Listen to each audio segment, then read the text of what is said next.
నాలాలు చెరువుల్లో అక్రమ నిర్మాణాలకి అనుమతులు ఇచ్చిన అధికారులను జైలుకు పంపేందుకు రంగం సిద్ధమైంది. హైడ్రా కమిషనర్ రంగనాథన్ సిఫార్సుతో స్పందించిన సైబరాబాద్ సిపి అవినాష్ మహంతి ఆరుగురిపై చర్యలకు డీసీపీ ప్రసాద్ నేతృత్వంలోని ఎకనామిక్ అఫెక్ట్స్ వింగ్ కు బాధ్యతలు అప్పగించారు. హైడ్రా నుంచే పూర్తి ఆధారాలు అందడంతో ఆరుగురిపై కేసులు నమోదు చేసిన స్పెషల్ వింగ్ సంబంధిత అధికారులను అరెస్టు చేసేందుకు రంగం సిద్ధం చేసింది.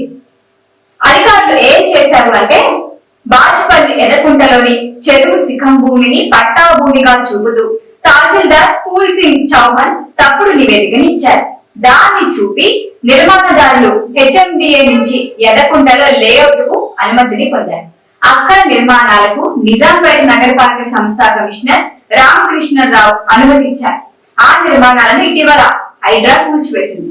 చందానగర్ సర్కిల్ పరిధిలోని ఏళ్ల చెరువులో 3 భవనాలకు అనుమతి ఇవ్వడమే కాకుండా నిర్మాణం పూర్తవక ముందే నాటికి ఆక్యుపేషన్ సర్టిఫికేట్ ఇచ్చారు. వాటిని కూడా హైడ్రా కూల్చేసింది.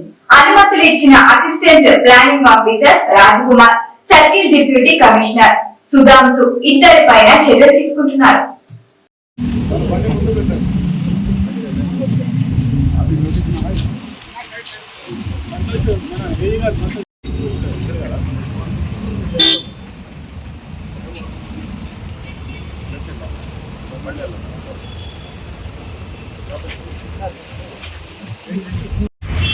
ఎంతది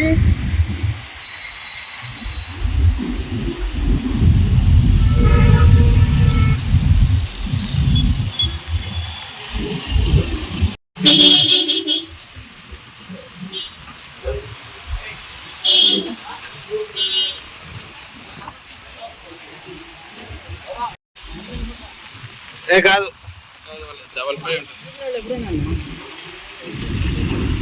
అడుగుదామా ఇక్కడికి వస్తురా ఆపేనా